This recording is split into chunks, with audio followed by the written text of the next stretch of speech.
નમસ્તે મિત્રો, આપ જોઈ રહ્યા છો ભારતીય જનસંદેશ સમાચાર. હું છું દિનેશ કુમાર બાબરિયા, ભાવનગર.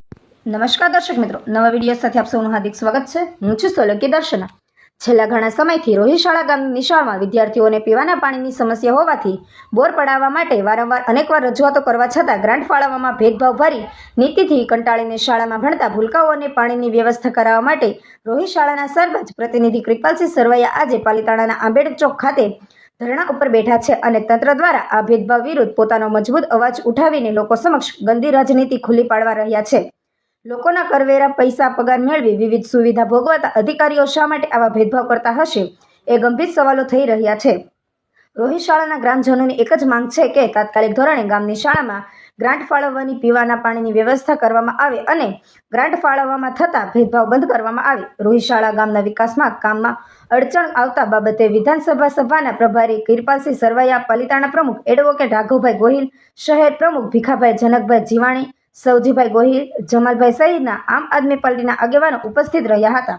બ્યુરો દિનેશ કુમાર બાબરિયા, ઘેટી. મિત્રો, આપની સાથે ભાવનગર જિલ્લાના આમ આદમી પાર્ટીના જિલ્લા પ્રમુખ છે અને ધરણા વિશે અમને પૂછવાનું. સાહેબ, ધરણા વિશેનું શું કહો છો? ધરણા વિશેની મહત્વની વાત તો એ છે કે રોહિશાળા ગામ એક શું કઈ ભારતના બંધારણમાંથી કઈ અલગ છે કે રોહિશાળાની હારે એટલો અન્યાય કરવામાં આવે છે કે કોઈ પણ પ્રકારની ગ્રાન્ટ એમને ફાળવવામાં નથી આવતી. આજે સ્કૂલની અંદર બાળકોને જે પાણીનો વિકટ પ્રશ્ન છે એ બાબતે ઘણીવાર રજૂઆત કરી ગ્રાન્ટ બાબતે, તો કોઈ પણ પ્રકારની ગ્રાન્ટ ખાલી રોહિશાળામાં જ આપવામાં નથી આવતી. શું રોહિશાળામાં સરપંચશ્રી છે એ આમ આદમી પાર્ટી પેરેન્ટ છે એટલે એની સાથે જાણી જોઈને અન્યાય કરવામાં આવતો હોય એવું અમને ક્યાંક દેખાઈ રહ્યું છે. અને આનો નિવાડો નહીં આવે તો આગળ તમે પગલા શું લેજો? આમનો નિવાડો નહીં આવે તો આગળ અમે જે કંઈ કરવું પડશે એ કલેક્ટર દ્વારા અને ડાયરેક્ટ મુખ્યમંત્રી શ્રી સુધી અમે રજૂઆત કરશું અને યોગ્ય નિરાકરણ નહીં આવે તો ઉપવાસ આંદોલન ચાલુ રાખશું. અમે આજે શા બાબત ધરણા કરવામાં આવ્યો છે? ખાસ કરીને અમારું નામ છે એડવોકેટ આર ગોહિલ, આમ આદમી પાર્ટી તાલુકા પ્રમુખ પાલિતાણા. ખરેખર આ ભાજપ સરકારની અંદર જે અન્યાય થઈ રહ્યો છે, જે અત્યાચાર થઈ રહ્યો છે એનું આ ઉત્તમ ઉદાહરણ છે.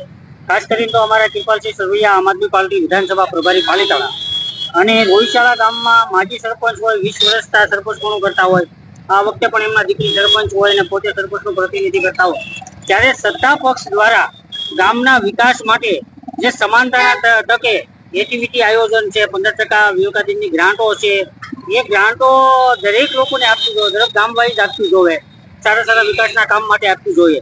ખાસ કરીને તો રોહિશાળા ગામની અંદર પ્રાથમિક શાળામાં પૂરતી સુવિધાઓ નથી. ખાસ કરીને તો પાણીનો ટાંકાની પ્રાથમિક શાળામાં જરૂરિયાત છે. ખાસ કરીને આંગણવાડીમાં પણ અમુક કામ કરવાની જરૂરિયાત છે. અમારા કૃપાલસિંહ સરવૈયાજીએ વારંવાર જે તે કચેરીને વારંવાર લેખિતમાં મૌખિકમાં રજૂઆત કરી, એમ છતાં પણ એમને વિકાસના કામની ગ્રાન્ટો આપવામાં આવતી નથી.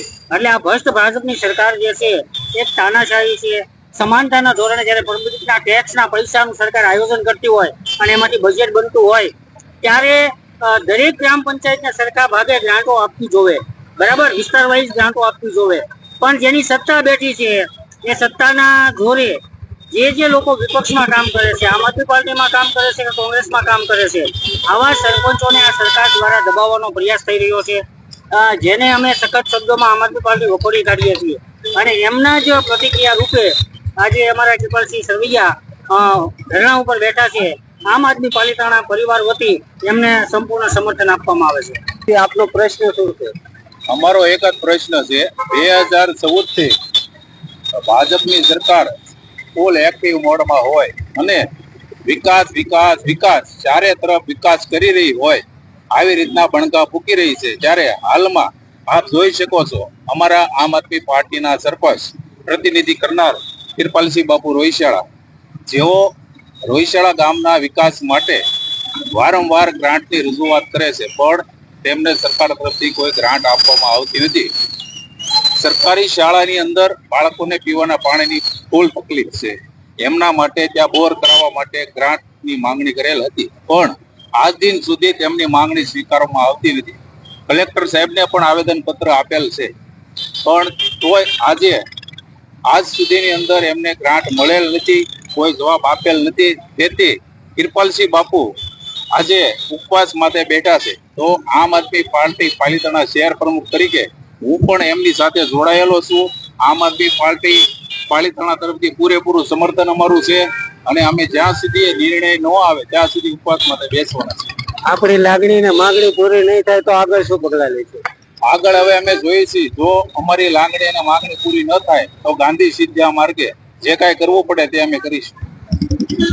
કિરપાલજી, આજે પાલિતાણામાં રોહિશાળા ગામના સરપંચ એના પ્રતિનિધિ એવા કૃપાલસિંહ સરવૈયા ગામના વિકાસમાં આ ભેદભાવ રાખીને ગ્રાન્ટ નથી આપતા એના વિરોધમાં ધરણા ઉપર બેઠા છે. ડૉક્ટર બાબા સાહેબ આંબેડકર સર્કલ પાલિતાણા ખાતે. તો આપનો પ્રશ્ન શું છે?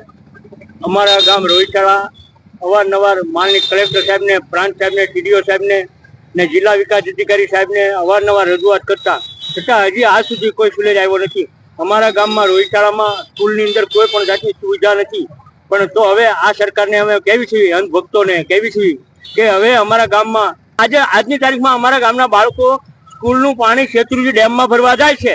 ને હું તો મીડિયાના માધ્યમથી કહું કે તમે આવીને જુઓ, કેમ મીડિયાવાળા કાંઈ બોલતા નથી? હું સરકારના અધિકારીને પણ કહું છું, પ્રાંત સાહેબને મેં અવારનવાર રજૂઆત કરી. પ્રાંતને ન્યાય મળવો જોઈએ. મારે કલેક્ટર સાહેબને એમ કહેવું છું, જો જિલ્લા કલેક્ટર સાહેબે અમને જો કામ આપ્યું હોય શેડનું, તો તાલુકા કલેક્ટર એક્ટિવિટીમાંથી અમને કેમ કામ ન આપ્યું છે પોતાની ગ્રાન્ટમાંથી? તો મારે એમ કહેવાનું છે, એને ભલે ભાગ પાડી લીધો, જે કોઈ ટકાવારી લેતા હોય એને કામ આપ્યા છે. ને આમાં તો ચોખ્ખો વહીવટ છે, તમે ગમે એની ગ્રાન્ટ લેવા જાઓ એટલે 10% માગે છે, તો 10% ને અમે માનતા નથી. જેથી કરીને અમે સરકાર સુધી માની દેશના વડાપ્રધાનને કહું છું કે તમે એમ કહો છો ભ્રષ્ટાચાર નથી થતો, તો અમારા ગામમાં ધારાસભ્યની કયો ગ્રાન્ટ બતાવી છે? આજની તારીખમાં અમારા ગામમાં આજે 10 વર્ષના ધારાસભ્યો છે આપણા હિન્દુના, તો એક રોહિશાળામાં કામ બતાવી છે, સંસદ સભ્યો બતાવી છે, હિન્દુના સંસદ સભ્યો છે, તાલુકા પ્રમુખો હિન્દુ હોય તો હિન્દુ જાય ક્યાં? કેમ અમારા ગામ હિન્દુ નથી? હું અમારા ગામના મત તમને નથી જતા? તમારો અધિકાર 2-4 લોકોને કહેવાથી આખા સમાજનું અને આખા ગામનું કામ દોડતા હોય, બે પણ મૂંઝવો તમને કહું. અને હું તો એમ કહું, અમુક સમાજને એમ કહું, તમે જાગો, કોકના કીધે કરોમાં ને તમે એવા માણસને જીતાડો કે રાષ્ટ્રની ભાવના સાથે રાખે અને રાષ્ટ્રના હિતને માટે રાખે, એવા લોકો સાથે રહ્યો. બાકી નબળા માણસો ગમે જ્ઞાતિનો હોય એને તમે મત ન જુઓ. નબળા માણસોને જીતાડશો હજી તમારી આદિશા કાહે. જય હિન્દ, જય ભારત.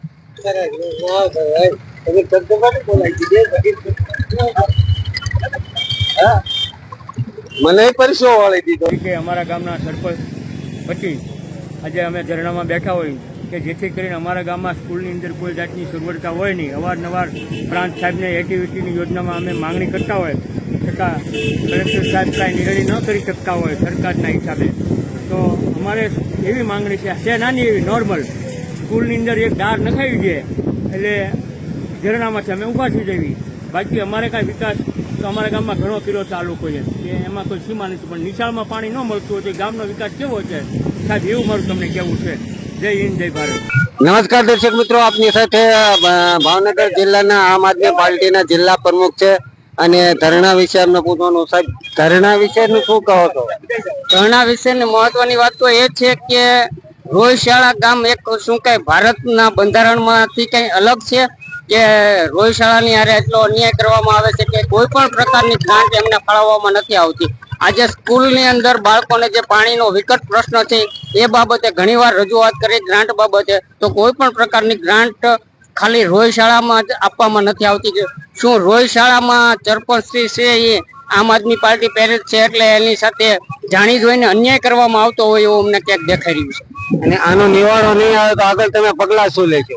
આમનો નિવાડો નહીં આવે તો આગળ અમે જે કંઈ કરવું પડશે એ કલેક્ટર દ્વારા અને ડાયરેક્ટ મુખ્યમંત્રી શ્રી સુધી અમે રજૂઆત કરશું અને યોગ્ય નિરાકરણ નહીં આવે તો ઉપવાસ આંદોલન ચાલુ રાખશું અમે આગળ. સરસ, ધન્યવાદ. આપ જો એટલે પાલિતાણાના તાલુકા પ્રમુખ રાઘવભાઈ પણ આપની સાથે છે, આપણે એમને પૂછવું. રાઘવભાઈ, આપનું શું કહેવું છે? ખાસ કરીને તો પાલિતાણા તાલુકા પંચાયત ભાજપ પ્રેરિત હોય, તમે જિલ્લા પંચાયત હોય, ત્યારે જે ગામડાને ગ્રાન્ટો મળવી જોઈએ એ ખરેખર અમુક ગામમાં ભેદભાવ કરવામાં આવે છે, અમુક ગામને ગ્રાન્ટથી વંચિત રાખવામાં આવે છે. એવો જ કિસ્સો છે રોહિશાળા ગામનો. રોહિશાળા ગામના અમારા સરપંચ પ્રતિનિધિ તરીકે કૃપાલસિંહ સરવૈયા કામ કરી રહ્યા છે. તો એમને એક પણ ગ્રાન્ટ ફાળવવામાં આવતી નથી. એટીવીની ગ્રાન્ટ હોય છે, 15% આયોજનની ગ્રાન્ટ હોય. બરાબર. ખાસ કરીને તો શાળાની અંદર બાળકોને પીવાના પાણીની વ્યવસ્થા નથી, આંગણવાડીમાં પૂરતી વ્યવસ્થાઓ નથી.